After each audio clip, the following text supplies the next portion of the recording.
There's a lot of stuff going on in the NFL, and I'm not surprised. After the draft, there's just so much mishmash going around as the Honey Badger heads over to the Saints, and the Saints bringing in another guy. It looks like the Saints are winning in free agency as after they brought in Mr. Badger, they bring in Jarvis Landry, which any Saint fans out there, you should be very excited. Now, the quarterback position is going to be questionable because I don't know if they know who's going to be that guy going into this year. They paid Taysom Hill a lot of money, and they're bringing back Jameis Winston and Trevor Siemian. And a new coach now. There's no more star coach over there anymore. You got a guy that failed with the Oakland Raiders. Now he's going to have an opportunity again to coach over there with the Saints. Very successful defensive coordinator over the years with the Saints, but you still have Alvin Kamara coming back. So this offense is going to be fun to watch. Michael Thomas, they drafted Olave at number 11. So they're going to have a high-flying offense this year. The question is, who's going to be their quarterback? But adding Jarvis Landry is not something to cry about, and he's another LSU Tiger. All these Louisiana guys coming back home, I think it's going to be very exciting if you're a Saints fan watching all these LSU guys come back to their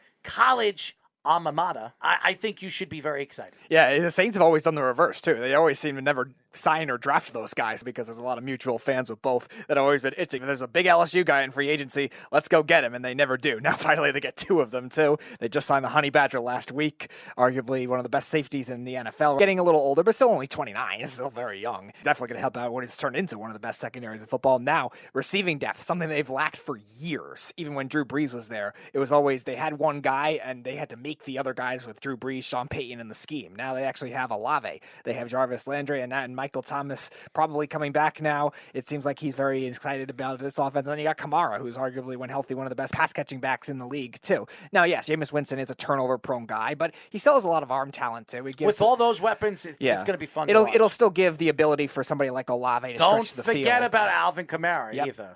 No, I just called him one of the best pass-catching backs in the league. I love Kamara. And it gives those guys the ability to stretch the field, too. Michael Thomas never really thought of as a burner type, and same kind of thing with Olave, but somebody like Jameis Winston with that kind of arm strength, they'll get theirs on the deep ball, too. So if you're a Saints fan, that's good news. As a Jet fan, I mean, the Jets have reached out to Ogunjobi, who was signed by the Bears, failed his physical. He was dropped. A lot of Chicago fans were very excited about him, failed to get him. And now the Jets are looking to bring him in for a 3 or 4 year deal worth about $40 million. I mean, if the Jets could get their paws on him, that defensive line is just getting better and better. Adding a guy like Johnson in the draft, Carl Lawson coming back. You still have Quincy Williams there, Quentin Williams too. This team is loaded with C.J. Mosley, the secondary with Sauce Gardner and the kid Whitehead from Tampa. So this secondary is much better than they were last year. I think it's going to be fun to watch the Jets.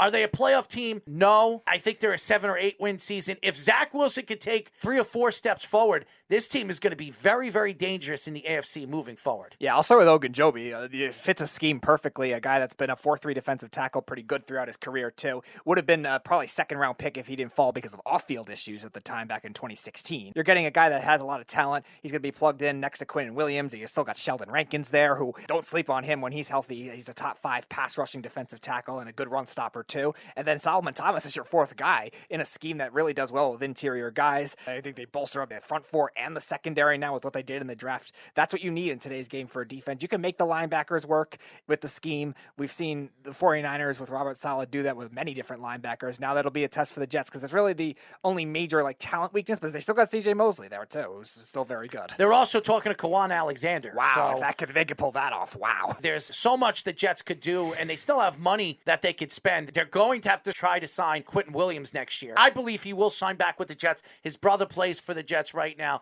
I expect he wants to be there for a long, long time, but they're bringing all these names in. Mm-hmm. Maybe the Jets are thinking where they want to save money. I don't know. It's a great insurance policy if they can't sign him. Yeah, so looking forward, the Jets are expected to be a very exciting team, especially offensively, adding Garrett Wilson in the draft, arguably the best wide receiver in the draft, and Breece Hall, who is an explosive running back. This is going to be a much better offense for the New York Jets. Before we get into the schedules, Tom Brady gets a huge contract by Fox, a 10-year deal worth about $375 million when he retires. Whenever he retires, coming back from retirement seems like it was a couple of weeks, and he's back, and I believe he's still going to play for another 1 or 2 years. He just signed a 10-year, $375 million contract with Fox Sports. He will be the lead guy moving forward for the future of this Fox broadcast. We saw Troy Aikman leave. We've seen all these different broadcasters leave. Tom Brady, obviously one of the greatest, if not the greatest quarterback to ever play the game. He's very well respected around the league, very soft-spoken. Is he going to be a good broadcaster? Well, Fox better hope he is. Paying him $37.5 million a year. He's going to be paid more than he's ever made as a starting quarterback in the NFL. That contract will secure him as the highest paid broadcaster in sports history. And by the way, he will be making in those 10 years more money than he's made in his 20-year career as a starting quarterback. Hall of Fame player. Seems like a plea of desperation for Fox. You're seeing all these streaming services now taking over. Amazon was the biggest one this offseason, bringing in all these broadcasters that were previously on main channel broadcasts. So now they're trying to counter with maybe just a new approach, trying to bring in all these players. We saw Tony Romo with the successful broadcasting career he's had so far, and maybe Fox is trying to think the same thing. I don't know if Tom Brady will be that guy, but he's definitely going to draw. But that's a lot of money. It is a lot of money. When you look at the NFL and where the NFL is going, it's all about money, and these quarterbacks are making it. So it's unbelievable where the NFL is going with the money deals and the TV deals that they're getting. Tom Brady is getting a lot of money for a guy that's never broadcasted in his life. Whoever's managing and whoever's his agent, I would give him a nice big pound and maybe give him a nice $10 million raise. That contract is ridiculous. I give him a lot of credit. A guy that has never done this before to get a contract like that is taking a risk, but it is Tom Brady, and he does draw because he's one of the greatest quarterbacks to ever play the game. NFL schedules, I know a lot of Giant fans were very interested in their schedule. I think the Giants' schedule is very doable. Speedy, let's go through the Giants' schedule and why we think that the Giants could have the opportunity to win 10 games this year and be a wild card team. Well, you're a lot more optimistic than I am, but the talent is definitely there, and the schedule is definitely there. They opened the season on the road against Tennessee, just traded A.J. Brown. Then they're home 3 straight games, all potentially winnable. The Panthers, week 2, then the Cowboys, week 3, and the Bears, who I don't know what they're doing this offseason, week number 4. Then week 5, they're at Green Bay. That's probably a loss, unless for some reason Aaron Rodgers demands a trade in the middle of the season, but I doubt that. Not necessarily, because Aaron doesn't have anybody to throw to. Giants will just cut their best corner, too. So. I don't know what to expect when it comes to Aaron Rodgers in this Green Bay Packer team. They didn't bring any free agent wide receivers. They're expected to play with Randall and who? Christian Watson, who they drafted. I wouldn't be excited if I was a Green Bay Packer fan going into the season with their wide receivers and Aaron Rodgers not throwing to a guy like Adams. They lost him to a trade. If you're a Green Bay Packer fan, and I love Aaron Rodgers, there is a sense of worry going into the season without bringing in a big-time wide receiver to help Aaron Rodgers out. So then you got the Ravens week 6 at home. Then it's at Jacksonville, at Seattle. That could be hit or miss. Then you got the Texans. They should beat the Texans. Detroit, they should beat, but they're also improved too. Detroit had a good offseason. They should beat Detroit. Then they're at Dallas, which they haven't won at Dallas in a long time. Dallas right now is not as good as they were last year. That's fair. This is the weird one. They got both their other division rivals bunched up at the end of the season. They got the Commanders twice in 3 weeks. And they could beat the Commanders both times. They could. At home and then on the road 2 weeks later. Then they got the Eagles. It mixed in between that. That's throughout this season. I think they're going to have problems with the Eagles. Yeah, the Eagles I are do very too. talented. They are. And then they're at Minnesota. That could go either way. The Colts, they always struggle against the Colts. I expect that to be a loss. I think they beat Minnesota. Minnesota has a rookie coach. They're still questionable as far as their defense is concerned. I think they did well improving that in the draft, though. I think they're still a talented team, though, offensively, though, too. They could definitely be a wild card team. And then you got the Eagles at the end of the season, which they never win in Philly. So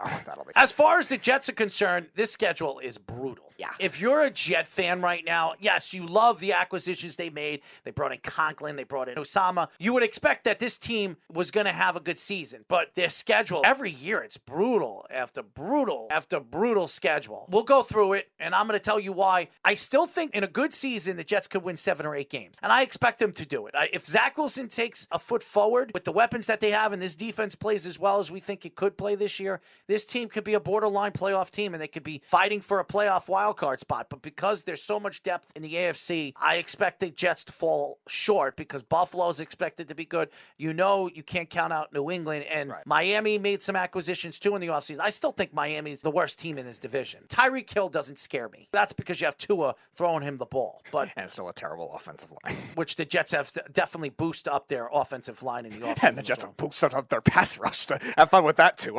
Yes, but anyways, let's go through it. Baltimore, game number 1, September 11th in MetLife Stadium. I expect that game to be a loss. Now, Baltimore is definitely going to be better. They brought in Kyle Hamilton. They drafted Baum. I think that's a loss. Now, they go to Cleveland. I think they beat Cleveland because I don't know who's their starting quarterback. Is Baker going to play? Is Deshaun Watson actually going to start the season? And if Deshaun plays, he's got to learn that offense. It's going to take him a little while to fill in. If it's Baker doesn't really have that star wide receivers anymore. Jarvis Landry is gone. They traded for Amari Cooper. Yeah, Amari Cooper's one guy. They had 3 guys on that offensive side of the ball. They don't have it anymore. Odell Beckham, gone. Jarvis Landry, gone. This is not a good offensive team that they were the last couple of years with the talent that they had on the offensive side of the ball. They don't have that anymore. This is a run-first team, and it will stay run-first. I think they beat Cleveland. Then they play Cincinnati in MetLife Stadium. They beat Cincinnati last year. I don't think they beat them this year. I think Cincinnati wins, especially upgrading their offensive line. They play Pittsburgh in Heinz Field. Very hard to beat Pittsburgh in Heinz Field. I think that's a loss. So right there, they're 1-3. Then they play Miami in MetLife Stadium. I think they beat Miami in MetLife. Then they go to Lambeau. Now, I don't know what this Green Bay Packers team is going to be. My prediction, they surprise and shock the Green Bay Packers and knock off Green Bay. And then they go to Denver. They lose against Denver. Russell Wilson in Denver. Then New England, MetLife Stadium. I think they lose. Then Buffalo, MetLife Stadium. They lose in Buffalo. They win 3 games out of those games. Then their bye week. I think they beat New England in New England. They beat the Bears. They beat the Vikings. They beat Buffalo. They win all 4 games right off the bye week. Wow. They beat Detroit. They beat Jacksonville. They lose Seattle and lose Miami. I think the Jets arguably could win 6 games in a row and end the season with 9 wins. Wow. Why do I think that? Because I think New England gets off on a high. I think they kill the Jets in MetLife Stadium. I do. I think they beat the Jets down in MetLife Stadium. And they think it's going to be an easy game like they did last year. And as they won both games last year, I think the Jets knock them off in New England after the bye week. Now, does 9 wins get you in the playoffs? No. And a lot of people would say that second half of the season, besides New England, Chicago's winnable, Minnesota's winnable, Buffalo, probably not, Detroit, Jacksonville, Seattle, and Miami. Those are all winnable games. Yeah, the Jets schedule, they get all the AFC North out of the way, and then they get the NFC North at the end of the season, which should be a lot of gifts. I still think Minnesota's still going to be tough, but Chicago's terrible, and Detroit's still rebuilding, so. I think the Jets could win 9 games. My prediction 7 or 8, but right here, looking at the schedule and the way the schedule lands, I still think the Jets will win 1 game against New England. I don't think they'll win any of the games against Buffalo. Okay. I think they beat Miami at least once. Yeah. I think the Jets could win 9 games this year. Do I think they're going to win 9 games? I don't know. Some people think they could win 10 games this year. If the talent really falls together and Zach Wilson plays as well as they think he could play. I would give way for like 1 fluky loss, though. So there's going to be 1 team they should beat and they'll lose to, though. Every team has that every year. So let's say 9, I think is pretty fair. So the schedules are very interesting. I think the Giants' schedule is so much easier than the Jets. I think the Jets' second half, besides New England and Buffalo, I think it's fairly easy. If the Jets could win 6 of their last 8 games, and win 3 of their first 7 games, I think the Jets are positioned to win 9 games. So if the Jets win 5 more games than they did last year, that's a good season. Then you expect next year them to take 2 steps forward, right, where you expect them to win 11 or 12 games with all the rookies actually playing a year under their belt and with the talent that they have and still money that they could spend in the offseason as they have to bring Quentin Williams back in, maybe add another piece or here in the draft, of course. So it'll be a very interesting season as the New York Jets have an opportunity to really show people what they are as an organization and what they are with the new regime of Robert Saleh and Joe Douglas.